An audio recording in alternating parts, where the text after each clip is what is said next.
no Indonesian. We are anonymous. The time has come to protect the Indonesian people, our brothers and sisters, our homeland. The time has come for us to speak out for our rights, justice, freedom of speech. 𝘽𝑟𝑎𝑘𝑎𝑛 is neither a name, nor a person. 𝘽𝑟𝑎𝑘𝑎𝑛 is the name of a hacking movement, or cyber attack. The name 𝘽𝑟𝑎𝑘𝑎𝑛 will represent the Indonesian people, the people who do not get justice, and their rights. Don't panic. We did hack or steal the personal data of the president and the people of Indonesia. But we will not sell the data.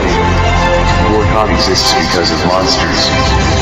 𝘽𝑟𝑎𝑘𝑎𝑛 exists because of 𝘽𝑟𝑎𝑘𝑎𝑛 hacked because 𝘽𝑟𝑎𝑘𝑎𝑛 was not proven. This country is in a bad situation. Fuel prices are starting to rise.